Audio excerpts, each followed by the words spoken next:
The number you have dialed has been changed. The new number is...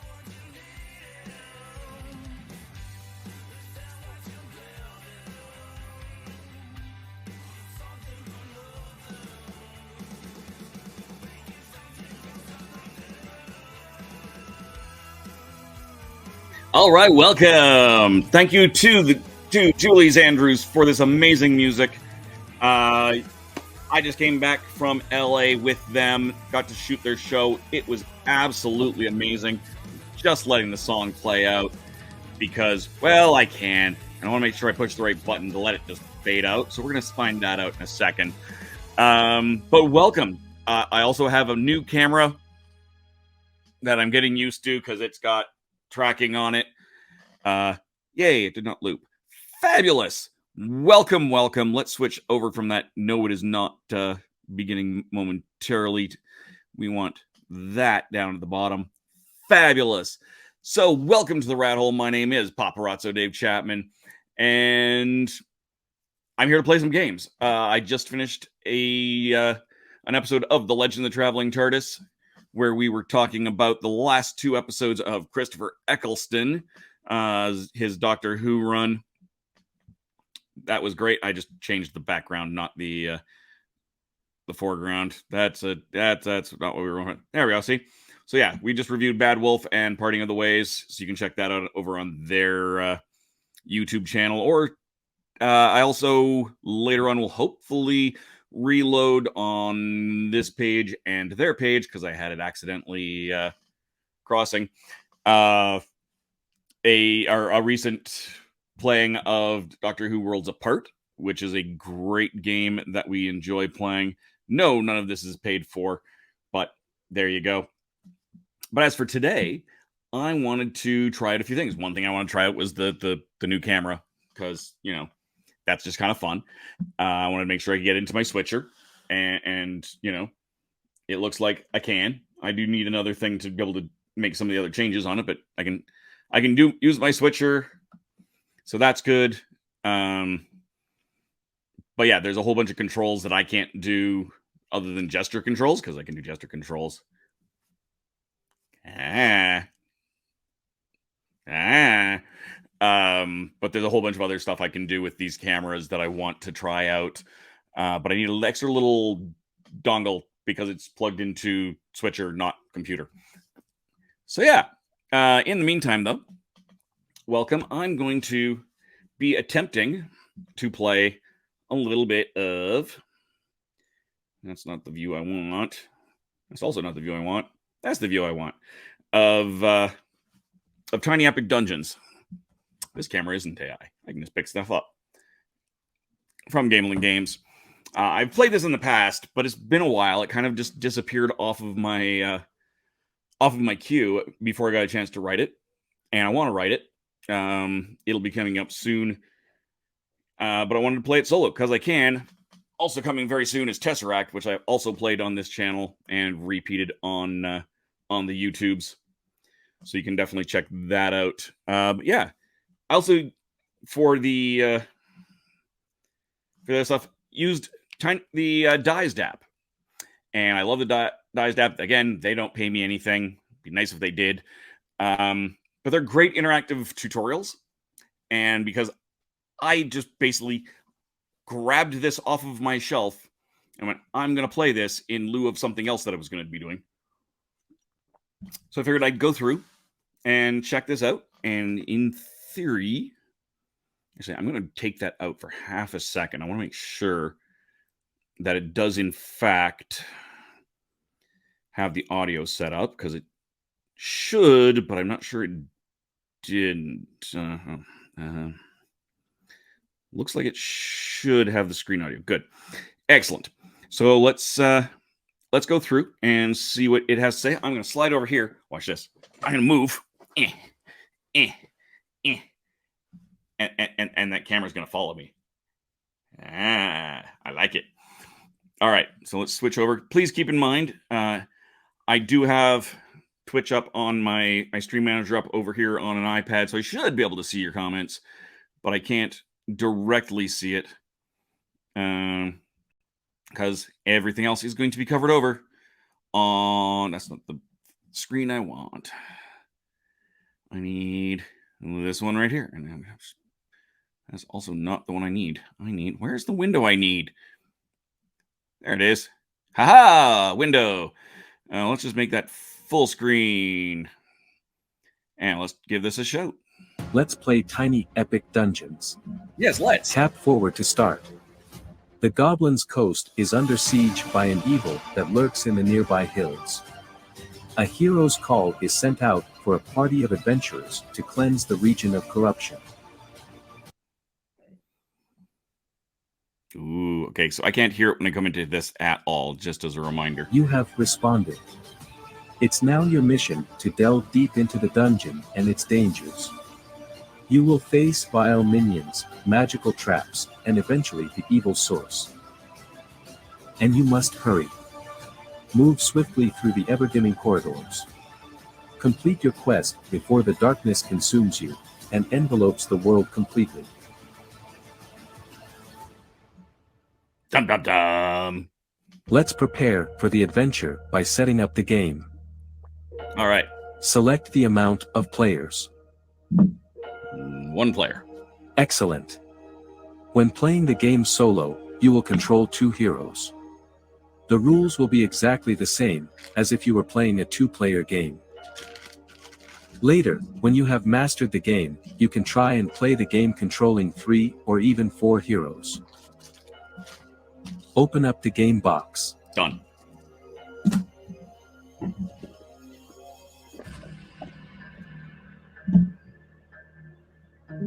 Yeah, right. Game box is open. Take all of the components out of the box. Working on it.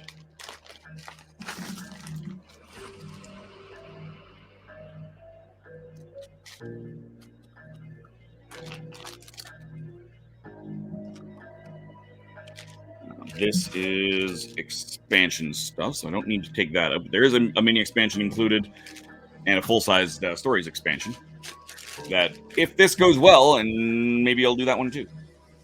I don't know if it actually has that. I think it has that on Diced. I haven't checked. I think I saw it there, so I will have to definitely take a look. All right. All the components are out. Find all of the dungeon cards. Got them. They have a blue back with a door symbol.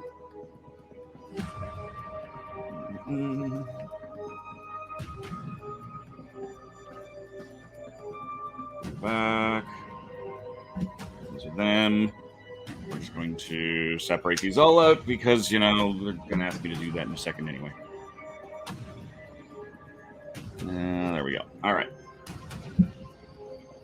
Dungeon cards. Blue back. Door symbol. Look at the fronts of the dungeon cards. Okay. There are 4 different types, indicated by the icon on the top left corner of each card. You can see that. And there's an icon. There's the icon. I kind of moved the screen over so I could kind of half see it. But yes, I see the icons. Separate the dungeon cards into decks by type. Okay. You will have 1 entrance, 1 lair door, for encounters and 22 rooms.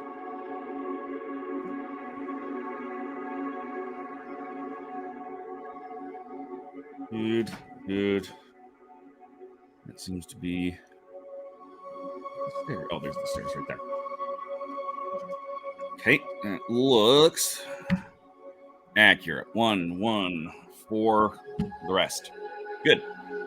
Turn the encounter's deck face down and shuffle it. Do the same with the room's deck. Shuffle. Just another one, just a hair.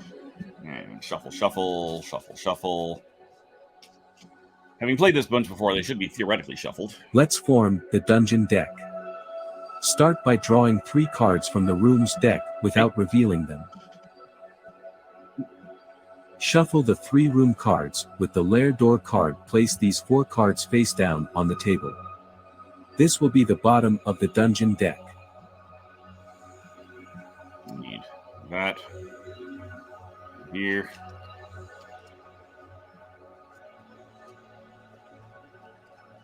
Okay. Draw 6 more room cards and draw 2 encounter cards without revealing them. 1, 2, 3, 4, 5, 6. And 2 encounter cards. 1, 2, and shuffle those all together. Shuffle these 8 cards together and place them face down on top of the current dungeon deck. Okay. Lastly, draw 9 more room cards and shuffle them without revealing them. Then, place these 9 cards face down on top of the current dungeon deck. Okay. The dungeon deck is now complete. Place it to the side of the table and return the 4 unused room and 2 unused encounter cards to the box. Unused. Over here. Place the entrance card face up in the center of the table. Right there-ish. Make sure that there is enough space to form a 7x7 grid of dungeon cards with the entrance card at the center. In other words, you must be able to place 3 new cards on each side of the entrance.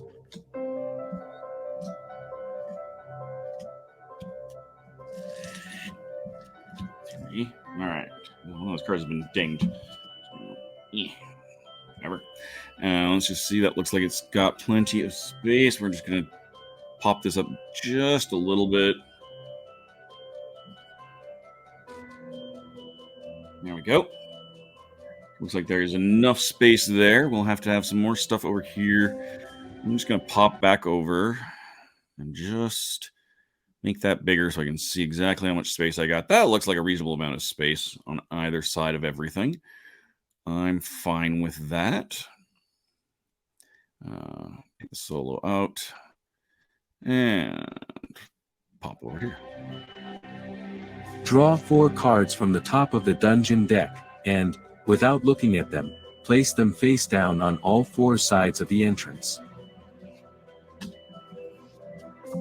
I may have screwed up the shuffle there, the very specific shuffle by doing that, but hopefully not. Place 1 altar marker onto its matching symbol on the entrance card. Those are the altar markers. I am still on solo. Why am I still on solo? Here we go. Set aside 2 additional altar markers, and return the 2 unused ones to the box. 1, 2. You can put them up there. These 2 can go over here. These bags was stuffed. Okay. Place the torch mat on the table outside of the grid, so the Act 1 side is up. Leave space around the mat to place cards at the top and at the bottom of the mat. I'm gonna have to move stuff. Let's put it over here. Here? There's a good spot for it. We're gonna put that there.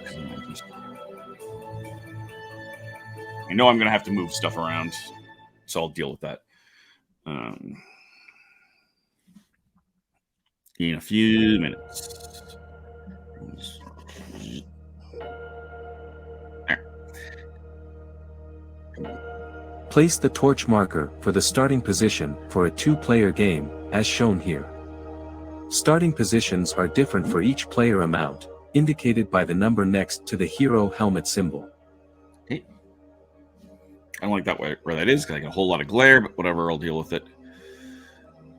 Shuffle the goblin cards, with the green.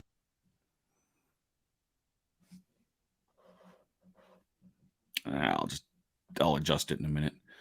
All right. Green back, and place them face down near the torch mat.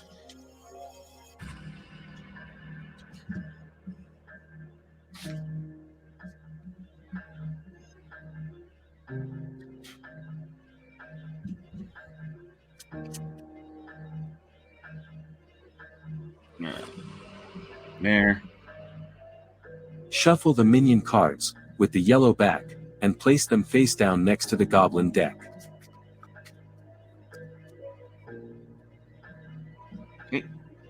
Done. Ah, we're getting an ad. I'm fine with this. Look at the 4 goblin tokens.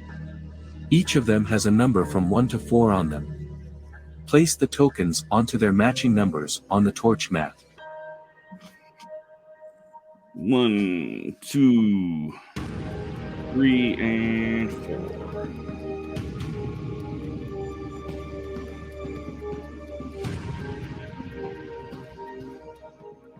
Hey. Place 2 gray enemy health markers near the minion deck. Return the 2 unused markers to the box. I do like that they have extra stuff, although there's probably not extra stuff. This is probably stuff for 3-4 player games. Find the dragon boss mat and turn it face down so that the Act 1 side is facing up. Place it outside of the grid and return all the other boss mats to the box. The Dragon. Act 1.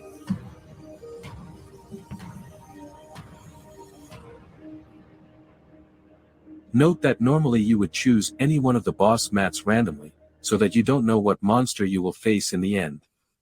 However, this tutorial will use the dragon for the best learning experience. That makes sense. Place the boss token next to the boss mat. Done. The rulebook has a handy icon reference guide on the back. Open the last page to see the full guide. Oh!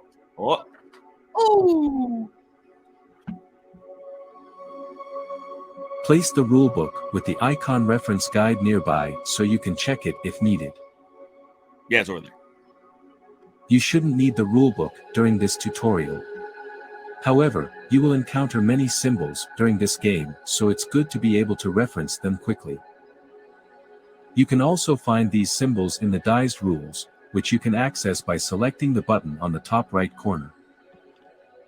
Shuffle the spell cards, with the blue back, and form a face-down deck next to the loot deck.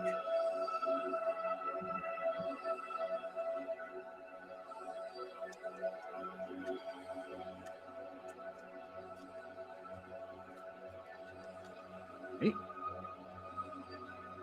Keep shuffling these because we eventually are going to... Make sure that there is enough space next to both loot and spell decks for a row of several cards. You will place discarded cards there.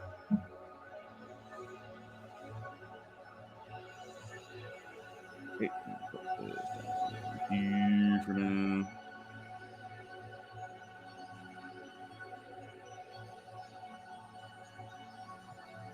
Find these 4 hero mats: Grocule, Itherna, Yuliessa, and Winkelius. Julius. Grocule. Yeah. Was it one? First, before we go away. Note that normally you would be able to choose from any of the available heroes. However, choosing from these 4 heroes will make your first game a bit easier. Choose any 2 of these hero mats randomly or based on your preference. After choosing, return all unused mats to the box. Let's see what we've got. We're just going to switch back over here, move that. This view? Nope. I want this view. There we go. Let's see. So we've got Ursula, Dwarf Cleric, 2 magic, only 6 life. Keeping in mind that at this point in the game, I don't remember what most of this means. I know it is life, and I know that there's different amounts of power. So these 2 are clearly on the spell side of things. We're going to do Grockle and Winkelius, because I don't actually like spells, so that's what we're going to do. Let's find their thingies.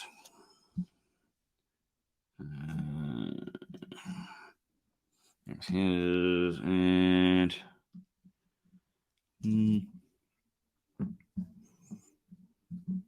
If it wasn't the fact that I just gave James a whole bunch of stuff, it'd be really tempting to give him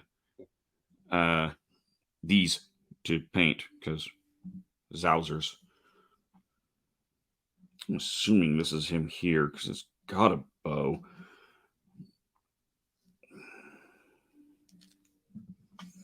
Seems reasonable. All right, and that back to the stream. Each player, place your hero's miniature onto the entrance card. Yep.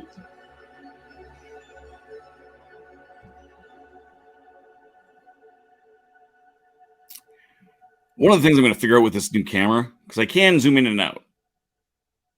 Like that. And like that. I'm going to try and set this up in the future where that's my camera up here so I can easily zoom in, because I can't do that with my phone camera, which is what is being used up here as my extra camera.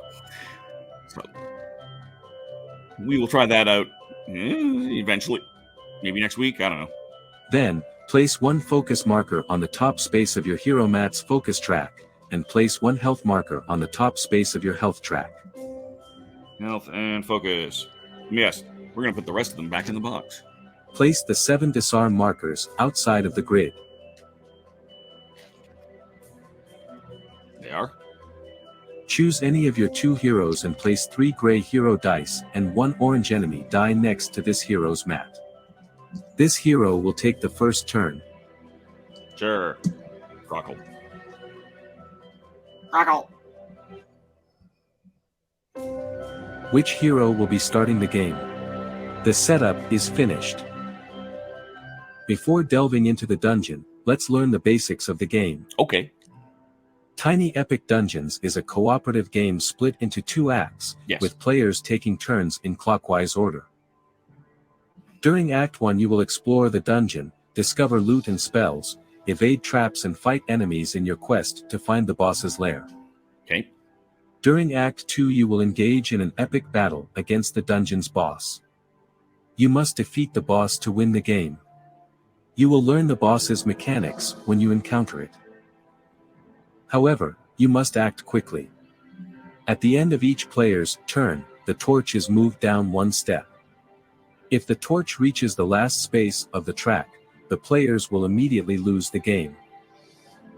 On your turn you may move around the dungeon and perform various actions. You may move from your current dungeon room into an adjacent room the same number of times as your hero's speed value. Each hero has a different speed value, shown at the top left corner of the hero mat. You may only move through open corridors or into unexplored dungeon cards. In this example, you may move left. You may move from your on your turn. However, you must act during Act 1. You will explore the dungeon, discover loot and spells, evade traps and fight enemies in your quest to find the boss's lair. During Act 2 you will engage in an epic battle against the dungeon's boss. You must defeat the boss to win the game. You will learn the boss's mechanics when you encounter it. However, you must act quickly. At the end of each player's turn, the torch is moved down 1 step. If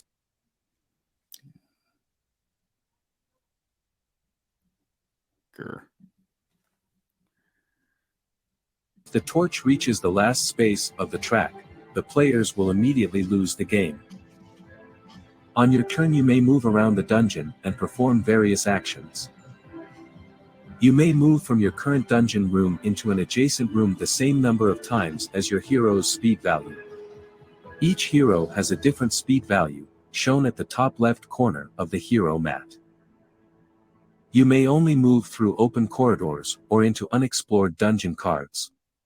In this example, you may move left or right, but not up, because the corridor is blocked by a wall.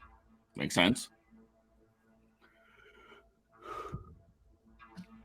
Well, that's holding. I'm just going to do one thing really quickly because, I can. Apologies.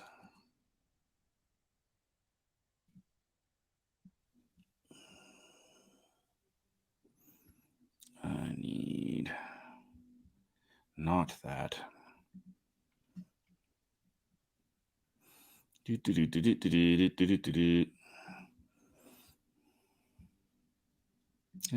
There. Sorry, folks. It occurs to me that I can't do a bunch of things that I was planning to do while I'm doing this. So give me one moment. There it is. Excellent. All right. Now I can fix that. After or before you move, you may perform one heroic action, such as an attack. Hey. The heroic actions are indicated by a blue plaque. You can find them on your hero mat, equipment, or a dungeon room. Now, one important detail, the top row here is a heroic action you can perform. The bottom one, followed by a colon, is an effect that happens automatically whenever you perform this type of action. Gotcha. Lastly, at any time of your turn you can perform any number of free actions, which are indicated by an orange plaque. Okay. It is important to note that, unlike heroic actions, you can perform free actions in the middle of your movement. For example, you may move into this room, perform this free action, and then continue moving, as long as you have any speed left.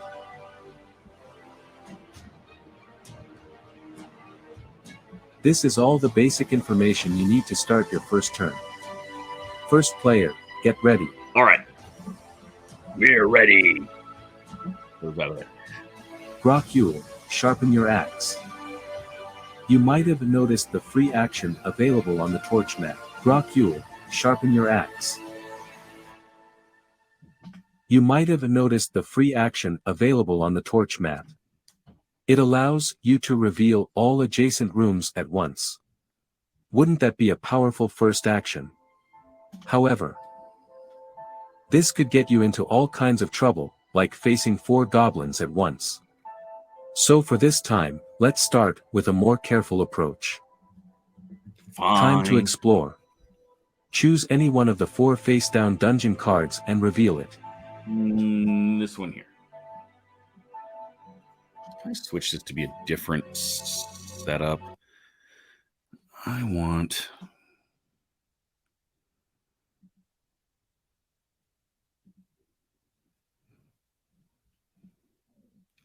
the opposite of this. I need to. This will work. No, I want the other way around. I need to build a thing, I think. I want the opposite of this.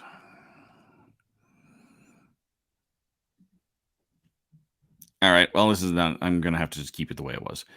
But if I do... That'll work. You don't need to see me. Yeah, I'm just going to keep it like that for a few moments. That works. Rotate the room in any way so that it creates an open corridor to your current room. Yeah. Indeed.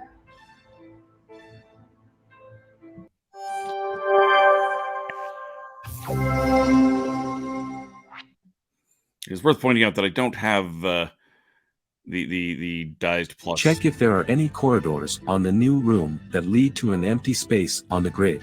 You do? If there are, then draw and place new face-down cards from the dungeon deck to connect to all of these corridors. Okay.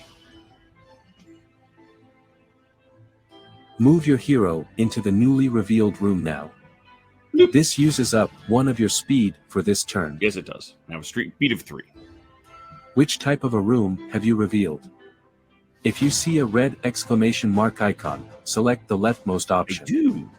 If you, more specifically, did you happen to reveal this exact room with the sleeping goblins? No. You have stumbled upon a trap.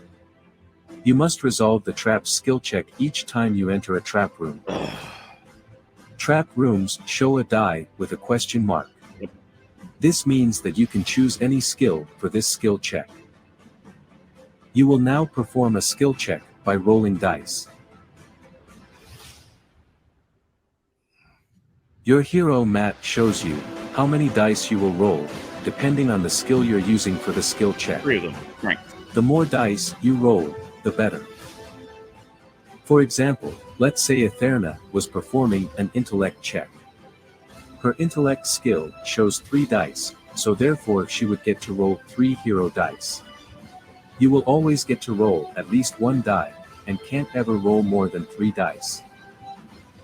And if you're time to roll, check the required skill, and roll, and if you're lucky, you might even come by some loot that will earn you an additional die to use. However, you can still only roll a maximum of 3 dice. That's important. Time to roll. Check the required skill, and roll the number of hero dice showing next to this skill on your hero mat. If you're performing an attack, also roll the red enemy die.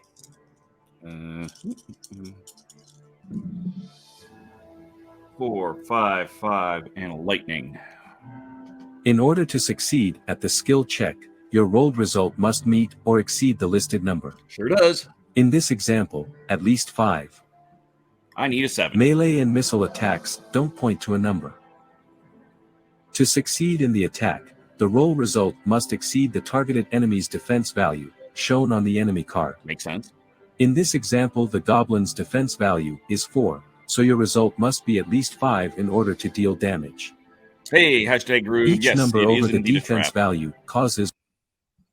See, I can't pop over here and put up the comment because it freezes the app. But yes, welcome. 1 damage to the enemy. Goblins go down on the first hit already, but be prepared as you will encounter other enemies that can withstand more damage. To determine the roll result, you choose 1 die to be the base result.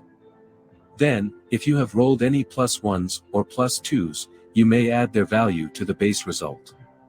Any other number cannot be added. For example, this skill check requires a result of at least 6 to succeed. You have rolled dice showing a 4, a 2, and a 1. You choose the 4 as your result die and then choose to add the 2 to get a total of 6. Note that you can also choose +1 or +2 to be your base result. For example, this roll of 3 2s would also let you succeed at a skill check that requires a value of 6.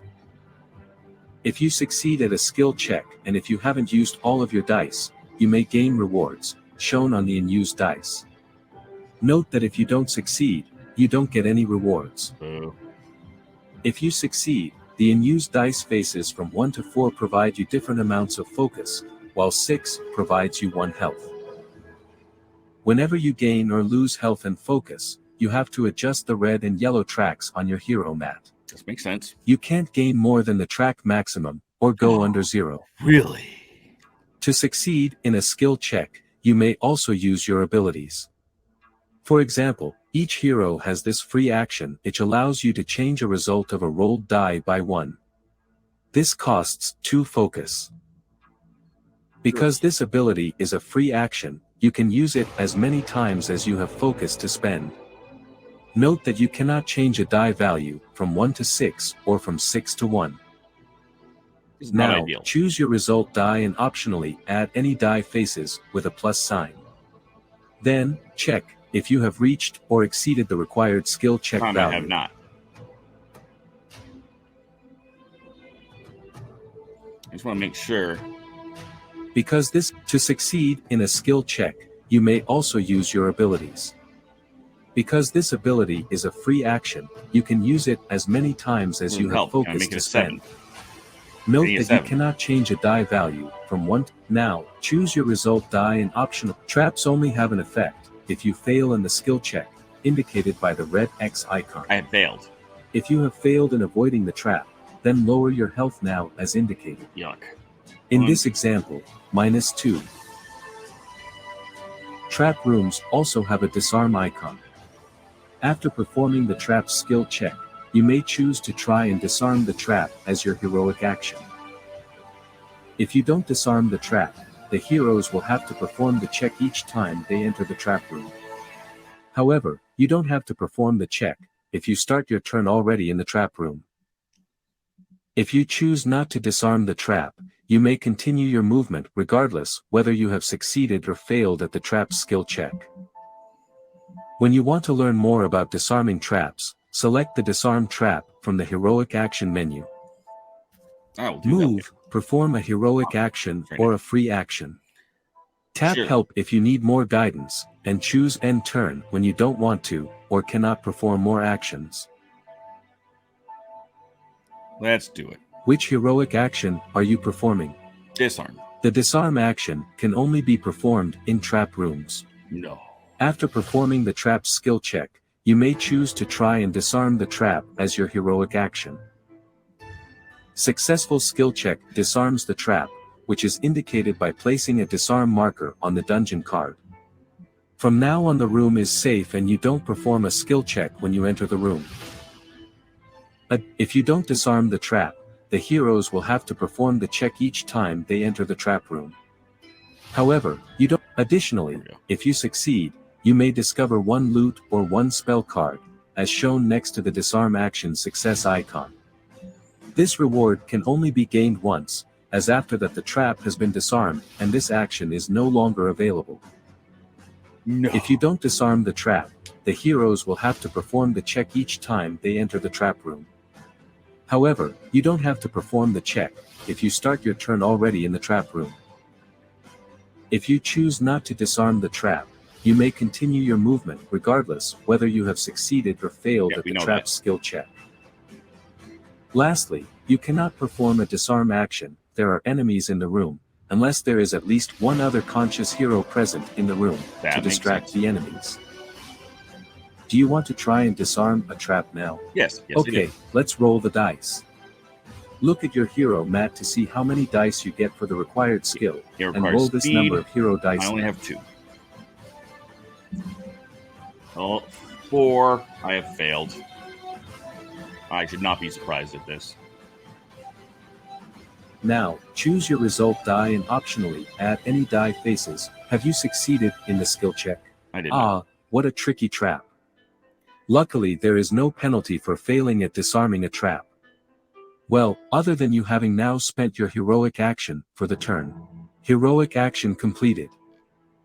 You have already performed your heroic action and movement. You can still perform any available free actions, or end your turn. What do you want to do? I can use a free action to move again. But I think I'm just going to sit here and spin. So, end turn. Move the torch down by 1 space on the torch mat. Not good. Is the torch now on a space with an icon on it? Yep. Which enemy action was triggered? The enemy action. Since you haven't encountered any enemies yet, this enemy action has no effect. Woohoo! Hero's turn has ended. Okay, let's start the next hero's turn. Okay. Rounds go clockwise, so the next hero is to the left of the current one. Well, I'm playing 2 players, so they're up Which and down. hero's turn is it? It's Winkillis. Winkilias, ready your bow. Move, perform a heroic action or a free action. We're going to Tap Help if you need more guidance, and choose End Turn when you don't want to, or cannot. Do you want information about moving in general, or are you moving to an unrevealed room? You can move in the already explored dungeon, following the normal movement rules, spending 1 speed per movement. Yes. Whenever you enter a trap room that has not yet been disarmed, you have to perform the trap skill check. Yes. Disarmed trap rooms don't have any skill checks or available actions. If you start your turn already in the trap room, you do not need to perform the skill check.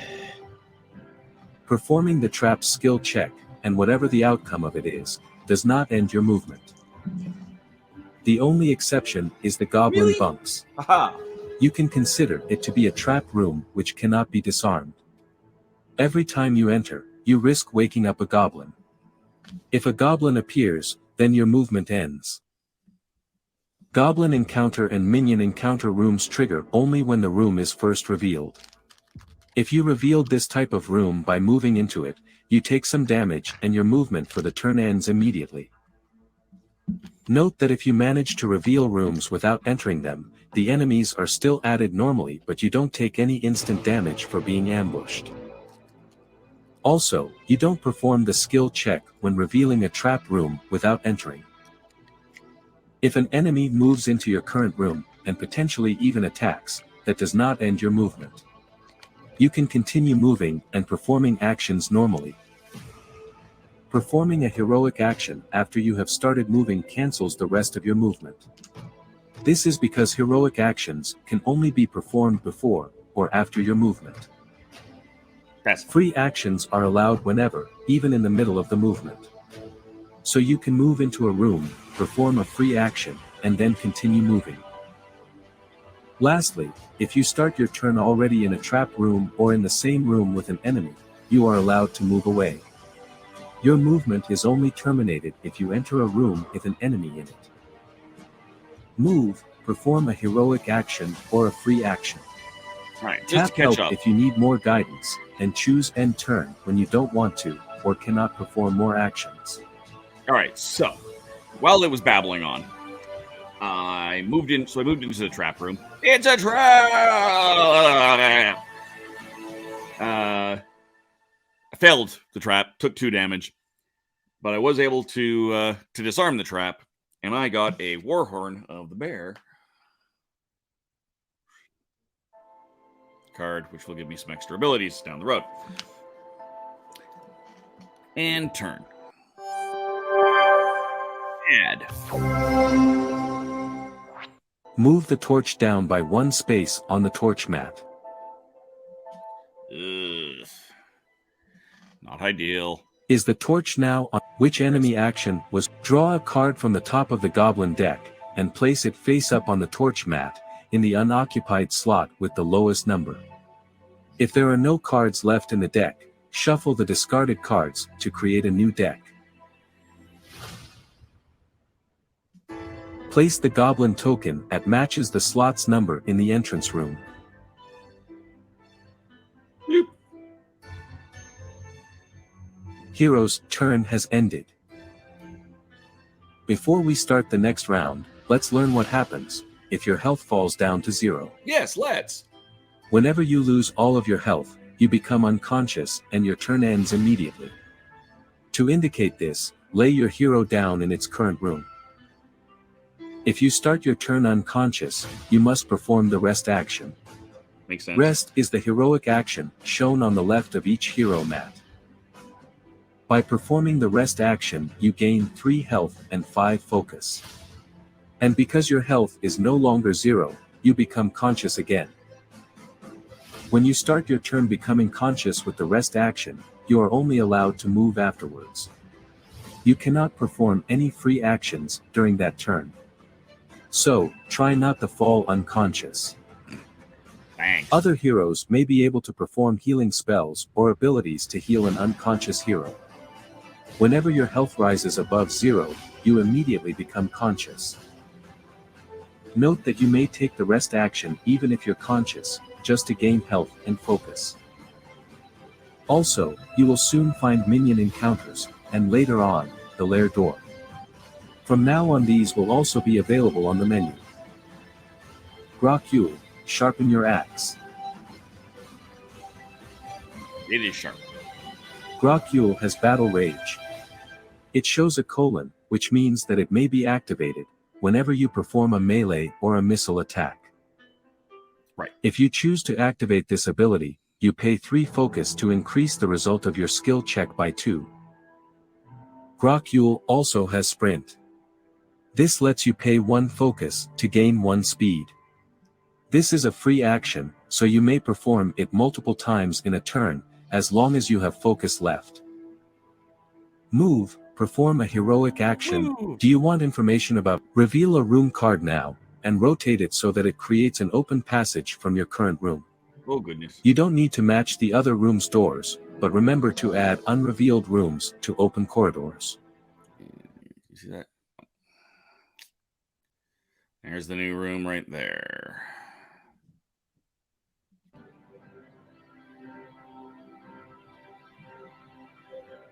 Free action. Do something for 7. Which room type did you reveal?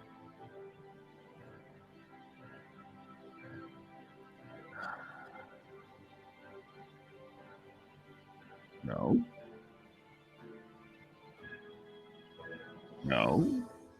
You say it must have been an other, right? Because none of those apply. Lots of special There we features go. await you in the dungeon, such as a chest to open, a lever to pull, or a witch's brew in need of tasting. Use them to your advantage to overcome the upcoming challenges. Which dungeon room did you reveal? Totally the lever.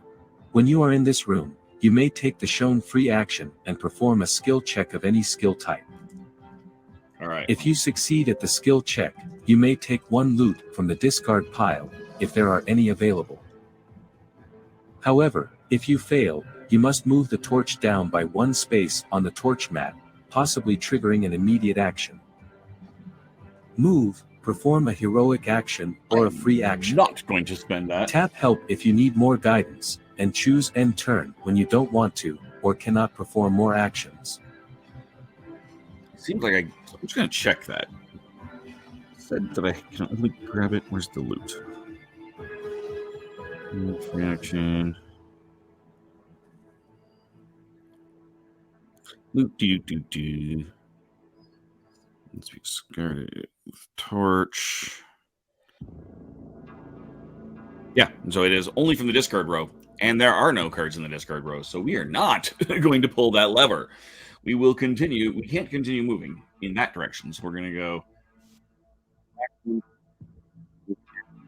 Do you want information about moving in general? You can move in the already whenever you enter. we don't need If you to do start your turn already in the trap room, you perform. Note it. Move. Perform a heroic action or a free action. 3. So we're Tap going help if you need more over. guidance, and choose end turn when you don't want to, or cannot perform more actions. All right. So this looks like a healing pond. So I can move the torch as a free action, move the torch down 1 to regain max health.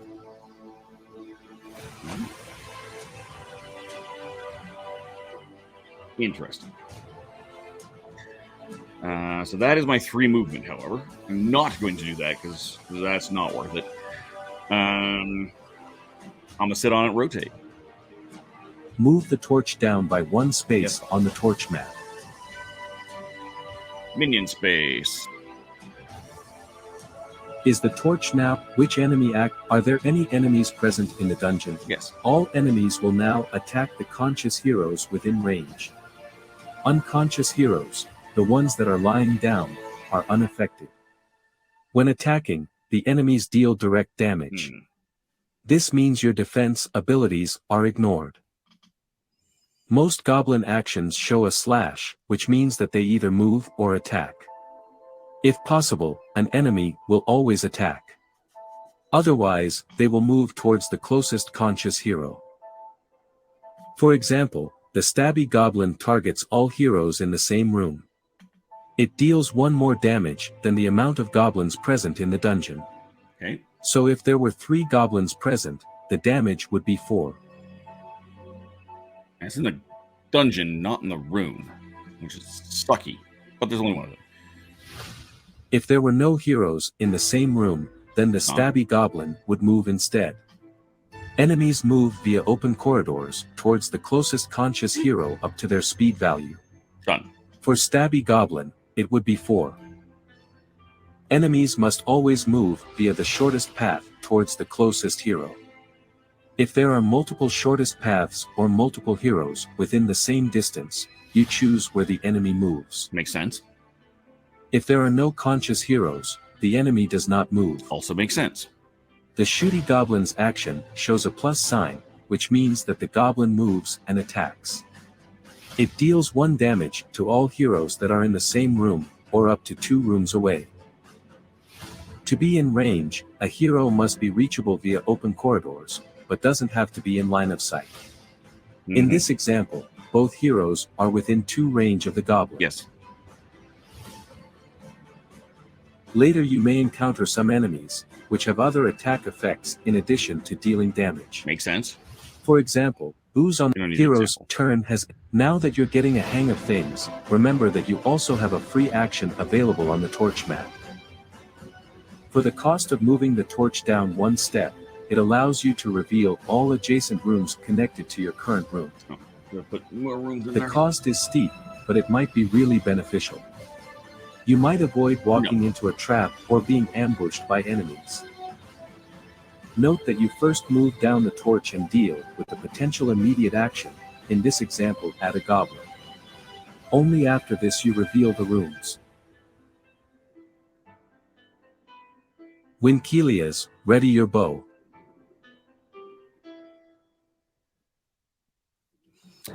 Alright. You should probably kill off that guy. Winkelias has stealth. This lets you pay 2 focus to be able to move through rooms with enemies without stopping. Move, perform a heroic action or a free action.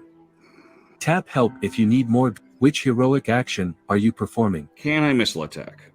To attack an enemy, you have to perform a heroic action shown on your hero mat or equipment. Yes. There are 3 types of attacks. Melee. With a melee attack you target an enemy in the same room as you. With a missile attack, you can only target an enemy that is in another room from your hero. That's not great. The enemy must be in line of sight within the listed range. In this example, no farther than 3 rooms away.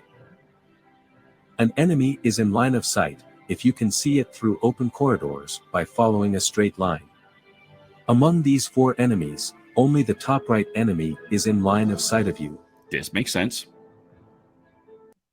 I'm nodding here, forgetting that my camera is not actually on me. All right, so I think the best bet is going to be move. Oops, bad. You selected missile attack. Just to make sure, you cannot perform a missile attack towards an enemy in the same room. You'll need to choose to do something else. Move, perform a heroic action or a free action. So we are going to tap help if you need more guidance, and choose end turn when you don't want to or cannot perform more actions. So if I melee attack, I can use 2 dice minus 1. But I also got a +1 for my Warhorn of Bear. If I move, I have a movement of 4. I can stealth, so I'm going to do that. I'm going to stealth out of that room so it can't attack me, up to this one. That's not, and of course it's a trap. I'm just going to... There we go. All right. So, for this trap, we need whatever we want, and to disarm it is speed. All right, so, ironically, it's a bridge to nowhere, because you can only go 3 tiles out. However, we're going to do a 3 attack. 7. I have survived. Attempt to disarm. I'm not even going to attempt to... Should I attempt to disarm it? Use the loot. Sure. 1, 2. I did not... 3 does not disarm it, so less relevant. But that is all... let's just pretend I didn't try to disarm it, right? Because I need to shoot a guy instead. So, good thing I didn't pass. We're going to forget I did that. So, missile attack, which gives me, with my bow, 2 rooms away. My speed -1, so it gives me 2 dice. At the end of the day, I could have just done the darn missile attack, melee attack. Okay, 6 + 2. And that Stabby Goblin has 4. So, not only can I use the 6 alone, I can get those 3 focus back. Stabby Goblin goes away. We will confirm all of this with the heroic action. Which heroic action are you performing? Missile attack. To attack an enemy, you have to... You selected missile. Yes. With a spell attack, you must target an enemy. Don't care. In this example, Don't care. to attack, you must perform a skill check, using the skill shown next to the attack icon. Yes. In this example, you must use strength to perform a melee attack or agility to perform a missile attack. Yes. Time to roll. Look, now, choose your result die and optionally add any die faces with a +sign. I did that, so it was... If the skill check Theoretically, 6 icon + 2. shows a modifier, then also add or subtract the shown number. I didn't need that. Just to confirm, which type of attack, Missile. check if you have exceeded the target enemy's shield value. I did. If you deal damage to the target enemy, equal to your dice result minus the enemy's defense. For example, if you roll 7 and the enemy's defense is 5, you deal 2 damage. Okay. Remember that goblins have only 1 health, so any successful attack kills the goblin. Boom. If your skill check was successful, calculate and deal damage to the enemy now. Yes. Which type of enemy did you kill? Discard the goblin's card from the torch mat to the goblin discard pile. I'm just tucking them underneath because space. Return the goblin's token to its number on the torch mat. Did that. You will now gain the rewards shown on. So yeah, I do know that you guys are missing some stuff over here. I will have to change how I've got things set up. On the goblin card. The blue hero icon indicates that the reward is gained by 1 hero. If you see a slash, you may gain one of the 2 shown rewards. If you see a plus, you may gain both of the rewards. I want the loot. 100% I want the loot. Each goblin card shows a total of 2 rewards. One of the rewards is always 1 loot, while the other reward may include gaining 3 health, 5 focus, 1 spell, or revealing 1 adjacent dungeon card. When you gain this action, you can immediately reveal 1 unexplored room anywhere in the dungeon. Okay. If you reveal an enemy encounter, you must place the enemy in the new room. However, you do not lose 1 health and you reveal an enemy encounter this way, as the enemy was unable to ambush you. Perfect. Before continuing, let's learn about the equipment. Yes. To defeat strong enemies and the boss, you will need powerful loot and spells. Yes. There are 3 types of loot: hand, garb, and trinket. Meanwhile, all spells are of the same type. Whenever you gain a hand or garb loot, you must equip it on the appropriate space of your hero mat. You have 2 spaces for hand loot at the bottom of your mat, and 1 space for garb loot on the right.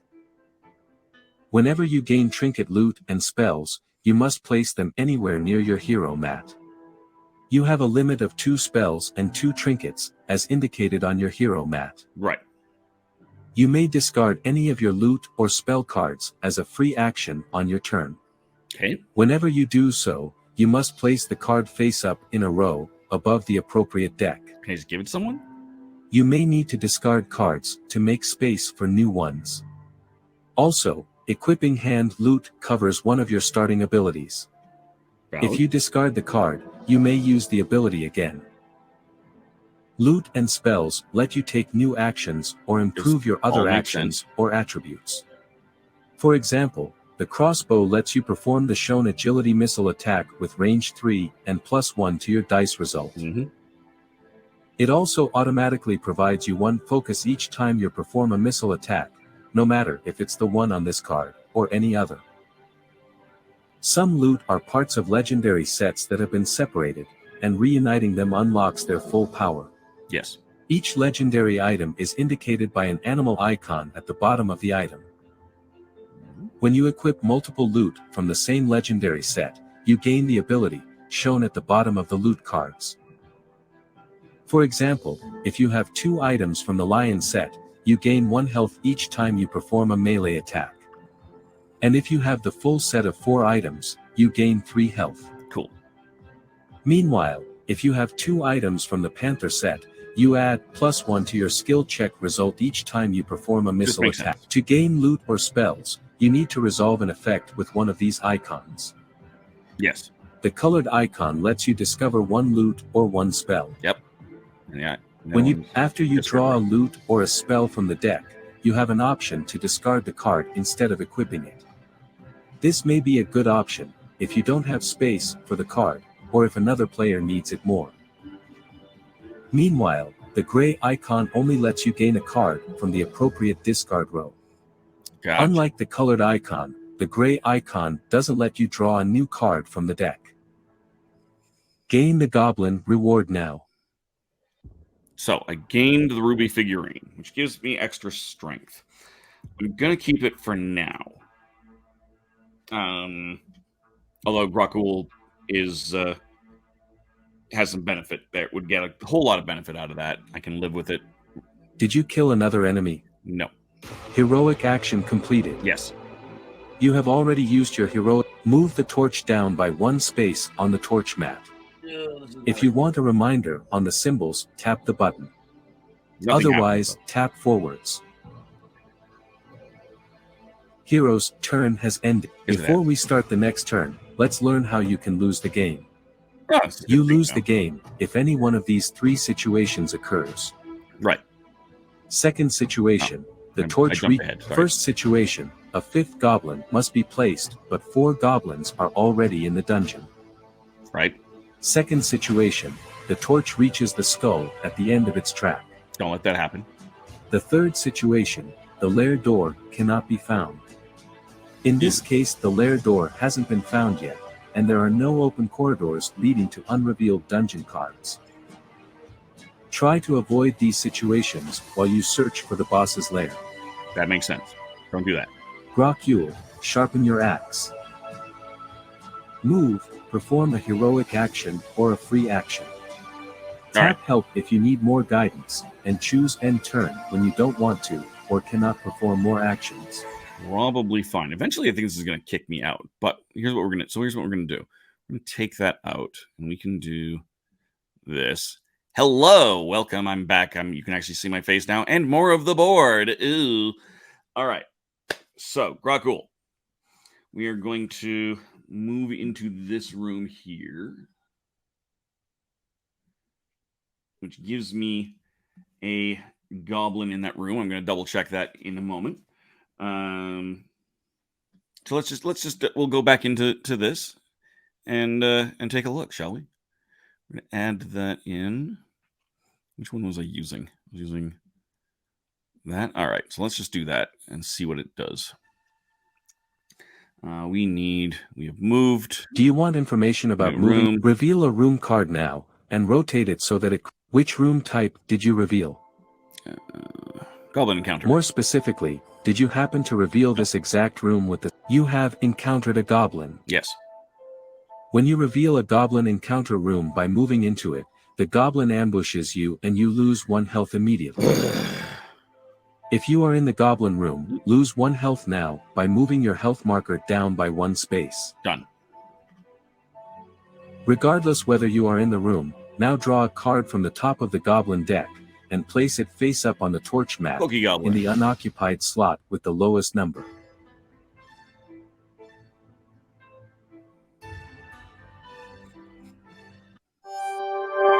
Ed.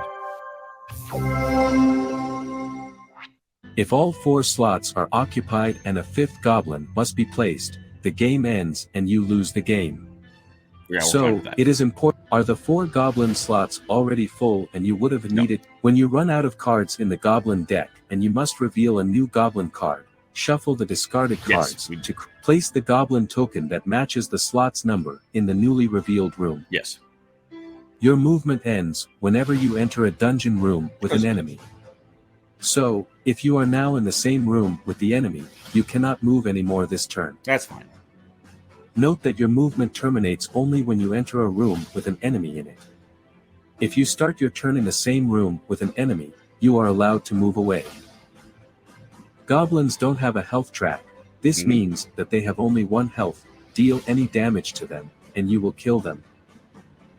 If you don't kill goblins, they may attack you when the torch reaches an enemy icon on the torch map.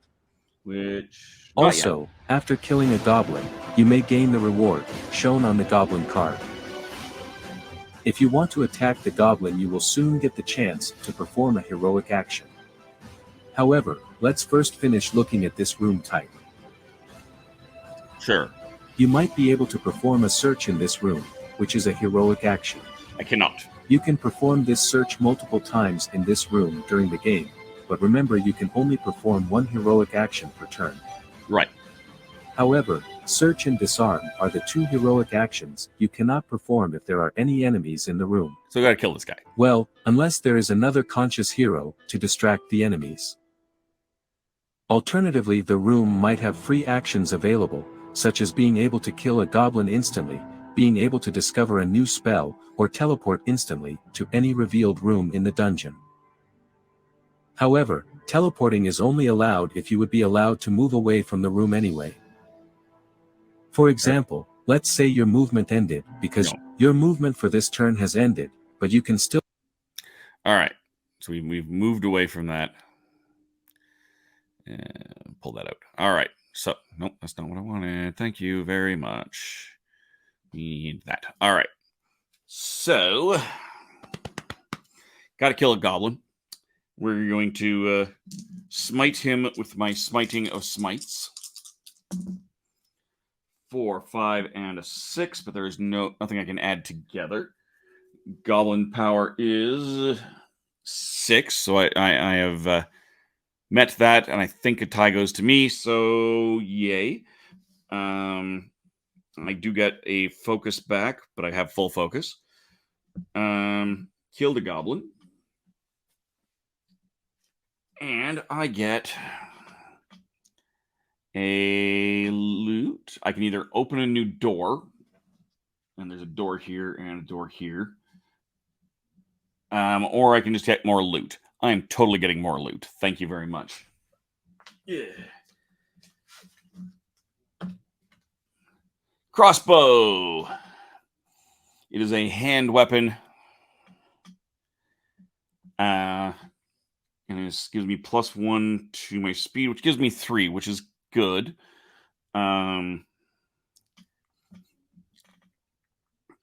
Ultimately, this is something that would be better for Winkelius. So, for the moment, though, I'm going to keep it. And I'm going to keep it for...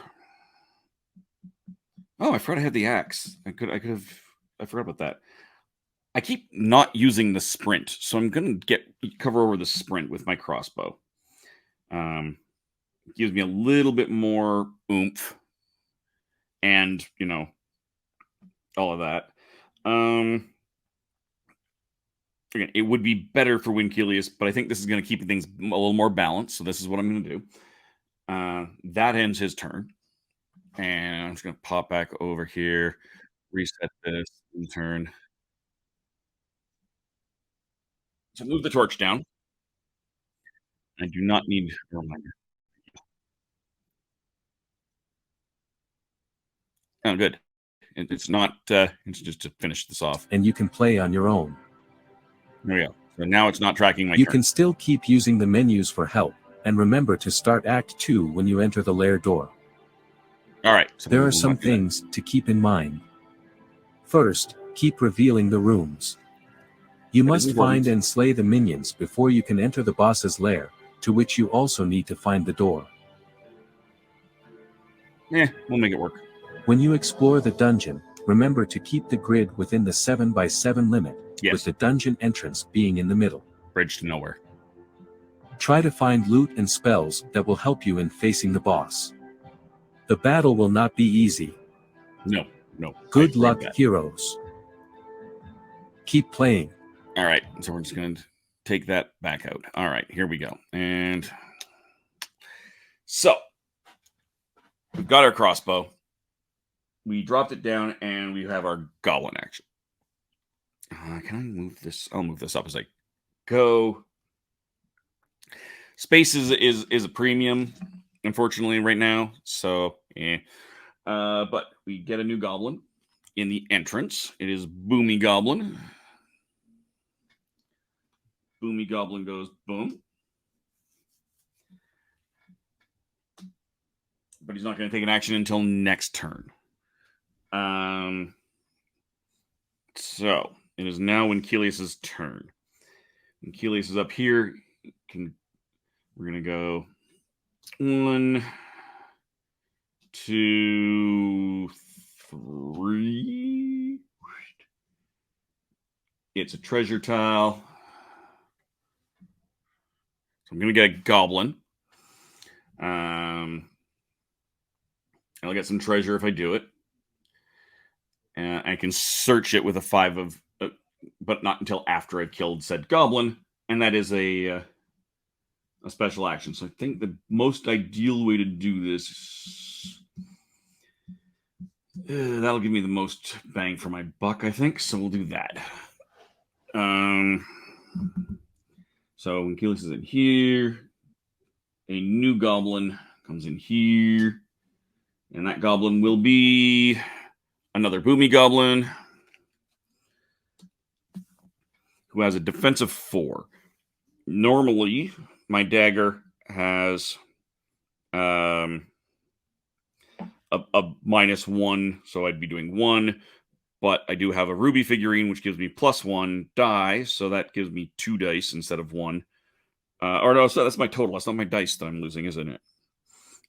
So a -1 and a +1 for my Warhammer Bear, and +1 die. So I can actually get 3 dice, just straight. It's misreading that. So he needs a 4. I'd get a 3 +2 gives me 5, kills him, and I get a heart for the unused.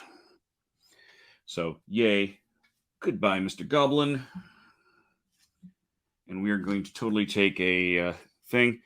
Elven Chain. All right, so we got some Elven Chain mail. +1 defense, +1 to my speed and agility.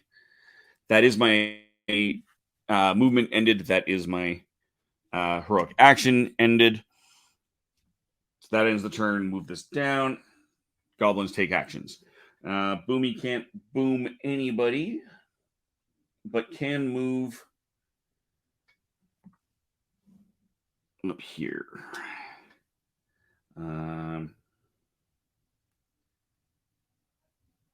I'll check that. I think that's correct, but we're just going to leave that alone. I'll double check it later. All right, so he is moved. We're still safe.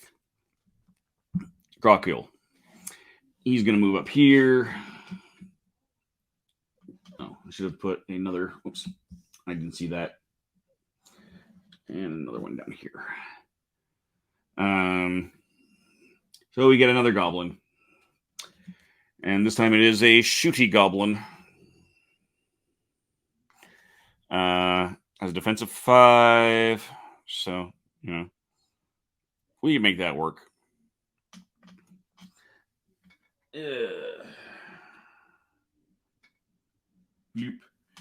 And we are going to have to attack, because that's what we do. I do have 3 dice to do it. Oh, that was easy enough. What did I say? He's got a 5. So 5 alone, and I get 4 focus back, which is useless because my focus is entirely full. But Goblin is dead. And Shooty Goblin does, in fact, give me either my focus back, which again is already full, or a loot. Loot is Glove of the Panther, which again is better off for. I'm getting the opposites for these people, which is kind of hilarious. But again, I've now attacked. I've now moved. I can't do anything else. So move it down. We are running out of space. Isn't that ideal? Just saying. All right. I'm going to.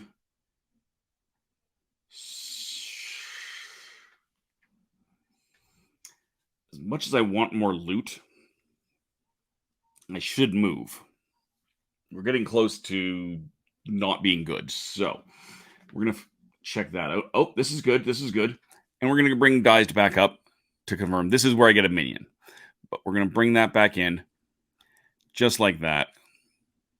And let's see what that does. Not in Act 2. Not doing that. Where am I looking for? Dungeon room. Choose if you want to learn about the rooms in general. Reveal a room without entering it. Reveal. Which room type did you reveal? Minion You have encounter. encountered a minion. Yes, I When did. a minion room is revealed, you lose 2 health if you have moved into this room. 1, 2. Remember that you must move into a revealed room if you have spent 1 speed. If you are in the minion room, lose 2 health now by moving your health marker down by 2 spaces. Boom. Sorry. Regardless whether you are in the room, Now draw a card from the top of the minion deck Here. and place an enemy health marker on the highest numbered space on the card's track. Skeleton! Yeah. Eat. Let's go eat. That's not good. Where's the skeleton? The skeleton? That looks like a skeleton. All right. Find the minion's token, which matches the image on the card, and place the token in the newly revealed dungeon room. Your movement ends whenever you enter a dungeon room with an enemy. So, you may not move anymore this turn, if the minion was placed in your room, but you may move on the next turn. Whenever you deal damage to a minion, you must move its health marker down by the amount of damage dealt. To kill a minion, you must reduce its health to 0 or below. If you don't kill minions, they may attack you when the torch reaches an enemy icon on the torch map. Not good. Also, after killing a minion, you will gain the reward shown on the right of the torch map, moving the torch back by 6 spaces and discovering 2 loot or spells. That's important. Lastly, you must kill all of the minions in the dungeon to be able to start the boss fight. Yes. After killing each minion, you will place its health marker on the boss map. When you fill all of the heart spaces in the row based on the player count, you will be able to enter the boss's lair. Gotta find the lair first. To enter the boss's lair, you will have to perform the free action, which you will find in Keep Playing. All right.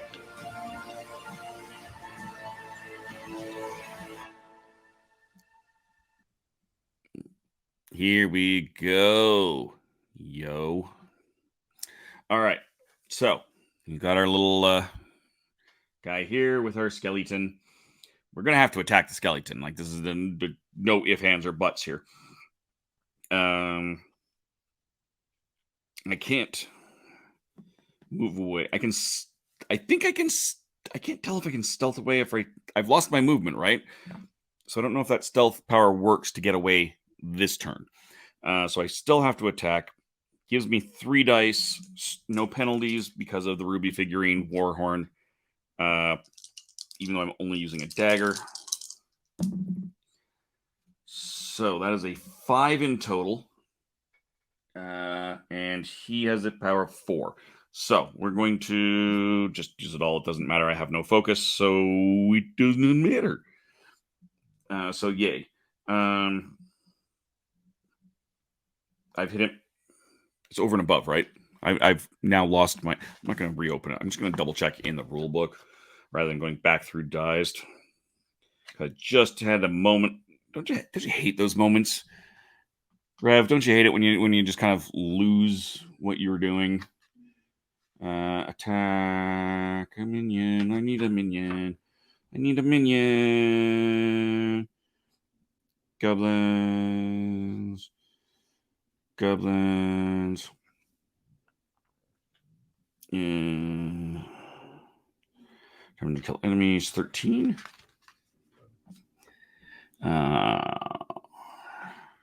So we're just gonna counterattack, right?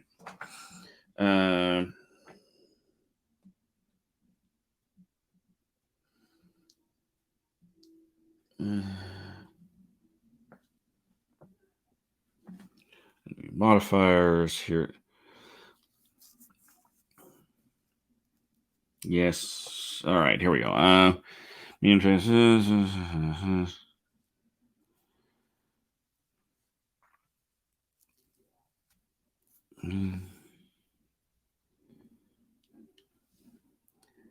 Place its health marker on the boss mount. Yeah. Damaging. So I think I just did 1 damage. I am fairly certain. This just makes sense. So I'm just going to do that. For some reason, I'm having a hard time finding the exact correct ruling. But we're just going to assume I just did 1 damage. Boop. Done. He is going to counterattack. And it has a modifier +2. So we're just going to double. Oh, nope. I needed to roll. I haven't been re-rolling. I mean, I've been killing everybody, but... All right, so we got a shield icon on the enemy die, which I forgot existed.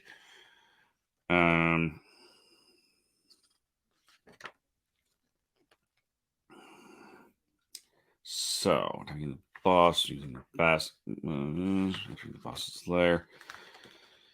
Enemy counterattack. Die face equals your defense. Oh, lovely.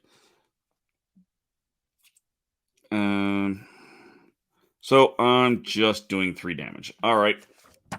Oh, 2 damage. Yay.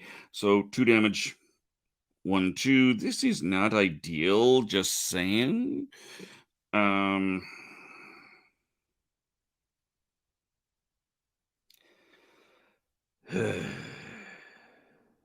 right. Well, that sucked. Especially because now we're going to get another goblin. So we're getting another stabby goblin. Yeah, of course, right? He goes into the entrance. I can't even just run away. That's the worst part. I mean, I can on my next turn. But Grakul is going to come in. We're going to get a minion phase here in a second, which isn't ideal. 1, 2, 3. Hello. He doesn't attack because I know he's there, so we're fine with that. And then he's going to attack. Wait.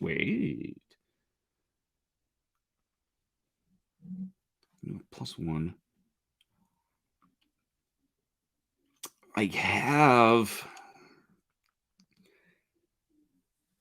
the ability. No, he's actually, the skeletons are actually worse when you try and attack them from a distance. So we are not going to do that. We are in fact going to attack melee style. I have 6, which is enough, and then does 2 + 2 damage back to me. So the 6 has done 2 damage. 1, 2.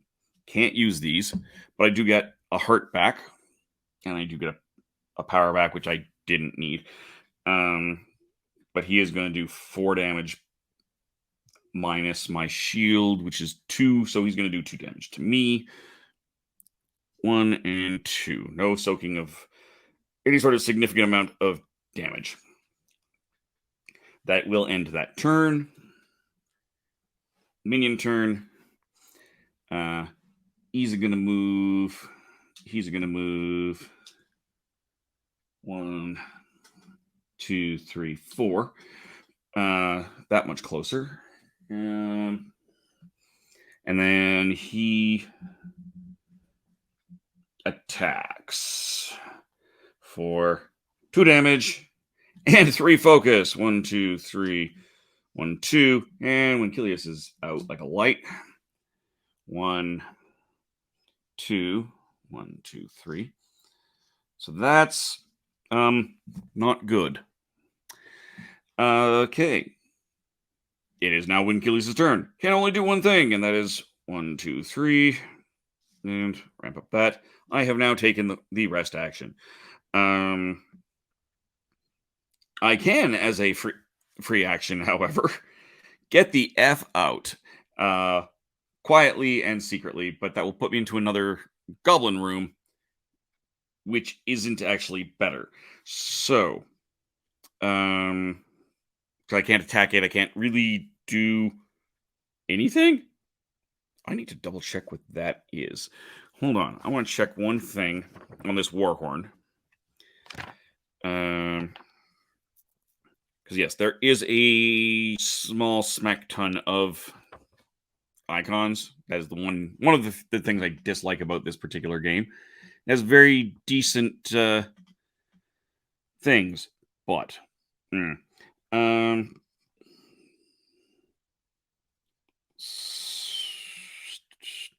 so all heroes are enemies.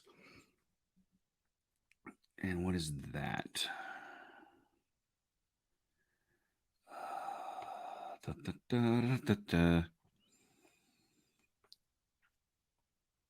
Does something. What does it do? Looks like it moves it, but I don't know if it moves it away.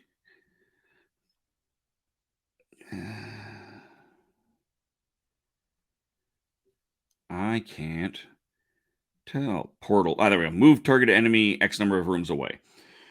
So I could theoretically move, and it is enemy, not just stuff. But I don't actually want to do that necessarily because that's going to suck. I believe because I can't loot.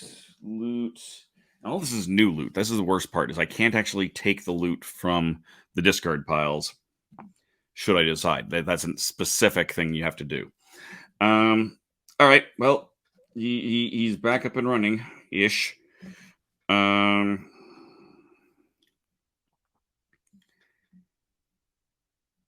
can't move him far enough away to do any good.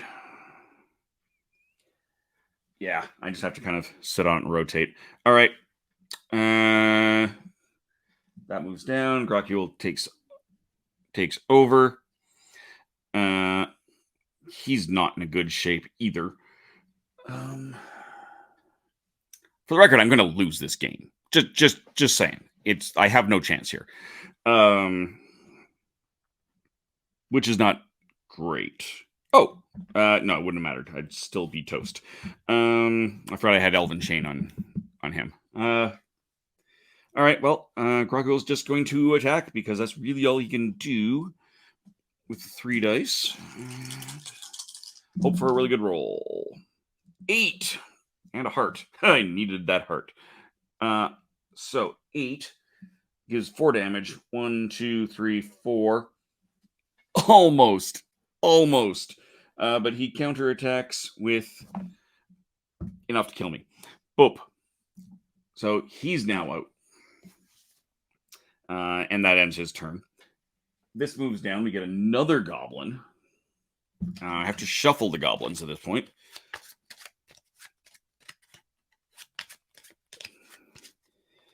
So we are going to get our third goblin, and it is going to be a stabby goblin.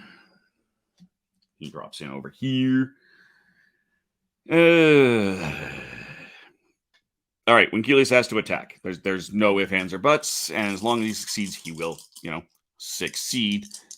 Hashtag holy. Yep.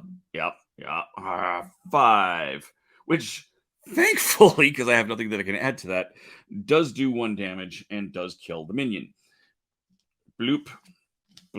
Minion dead. Goodbye, Mr. Skeleton. But in doing that uses up my movement. I can't move. You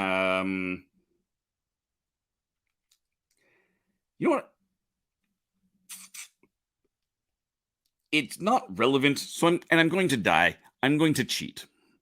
And in cheating, I'm going to just kind of use my stealth 1, 2 to go through that guy, because again, stealth, up to this.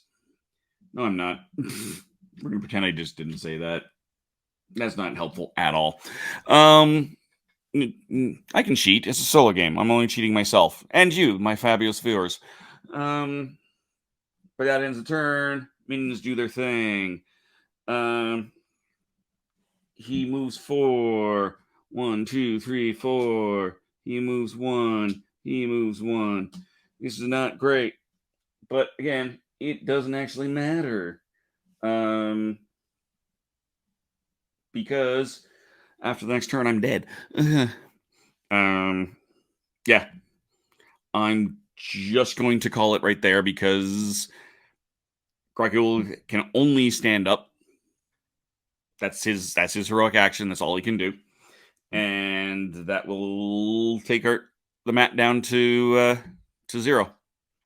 So I have lost. Boom, I'm dead.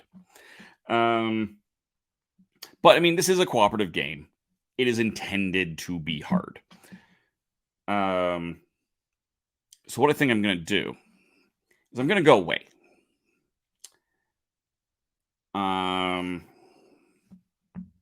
Just straight up. I'm just going to leave now. And I'll reset all of this. And maybe I'll come back. Otherwise, maybe I'll do this again tomorrow. I don't know. Make sure you do have the solo me. No, solo me. I've got my windows all sorts of funky. I'm just going to slide over here. Ugh. Where are they? And there. All right, there we go. And hello. It's turned off. Watch this. There we go. Yay for AI cameras. If I do it tomorrow, I might adjust all of this. However, for now, I'm hungry, so I'm going to go get some food. If I do this again later tonight, which I may or may not, keep your eyes open. I'm going to, as for the Worlds Apart that I had tried to load over, I will do that again, but I will do that later this week because I might want to come back to this again. Yeah. So by all means, please make sure you've got notifications turned on. Maybe I will see you again shortly. Maybe I won't. Hard to be sure. But my food is in fact ready. So I do want to say thank you to everybody for joining me. I want to say thank you to the Julie's Andrews, whose music you heard before, and I'm just going to turn on now because I can. So thank you to them. Thank you to Legend of the Traveling Artist and the Web Show who let me use their StreamYard account to bring all of this. Thank you to Dized for existing. Again, they don't pay me. They don't provide me with anything, but I love them. Thank you again to Gameland Games for this copy of the game. And we will see you until next time. Good gaming. And goodbye.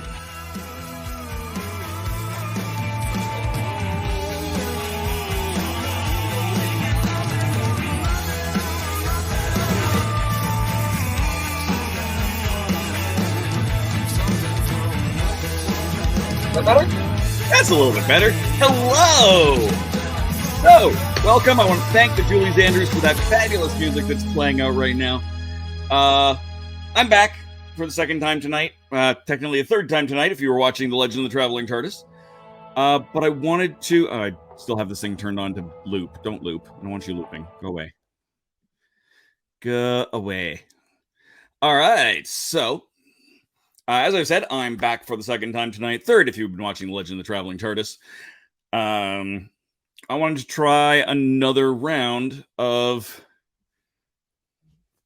Tiny Epic Dungeons with a different camera setup. So you probably noticed me kind of just tweaking around and cleaning that camera lens because I realized it was kind of messy because I hadn't been doing anything with it. I've moved the camera that I was using earlier today over to here. So I've got all sorts of extra funness. Like I can have it set so I can move a few things around.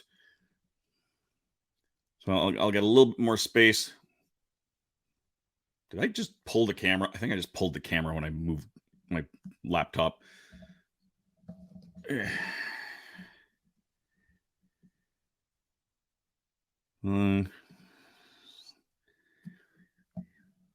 think I did. I'm just going to pull that just a little bit. All right, so that's not ideal, or maybe I moved that. I don't know. Either way, let's just see if I've now screwed up those other presets. Yep, sure did. All right, well, we're going to go like that again. I clearly moved the wrong thing. There, I'll be a little bit closer. I probably just moved it there. All right, so I need one there. So this is Tiny Epic Dungeons from Gameland Games. I'm obviously playing in solo mode. I've kept the same couple of characters. Where's my camera? Just got some cute minis. I really don't know why I was having some focusing issues when I was doing presets, but I'll have to figure that out too. I'll have to figure out. And so these guys are going to go into that starting spot. And there we go. So I do have the same character cards over here that I had before. I will actually probably slide that in just a little. I might have to move things around a little bit as well at the end of the day, because I do have, only so much space. And maybe in the future I will fix it a little bit better. But for now, I'm running with the same more or less setup that I've had in the past. Ha! So if you watched the last one, I just about went and shuffled a deck that has already been shuffled and should not be shuffled further. Put that over here. So I just got some of this stuff is just over here. I still got these on here because I couldn't get them to focus properly. So we'll keep them over there for the moment. Yeah. So I did go kind of through the rules. I went through the whole Dized tutorial, in fact. These should have been at the bottom of it. Yeah. So yes, I went through the whole Dized tutorial, which walks through all of those wonderful things. Dized, getdized.com. They do not pay me. I just like their stuff. Yeah, so I'm just going to get started. There's not anyone watching at this point, and when I rebroadcast this, I'll be editing in that whole other time frame anyway. So, so first things first, Keyless is going to come in, and see, I can zoom in on that. Is going to do their first action, and they are going to move up a room. So there is, and that's the other thing I have to remember, is that this camera is upside down. So it is a trap room. This is not going to be a fun trap. Put it like that. So I need a 7 in order to defeat this trap and not take damage. I got 5, 3, 3. I got no pluses, so no, I take 2 damage. Bang, right off the bang. Whoop. I can then take an action to attempt to lock this down, and I'm going to do that. This is probably a terrible plan, but there we go. So 3, 5, 6, that's enough. So it is now locked down, disarmed, and I get some loot. I got hook shot, which adds 1 to my melee or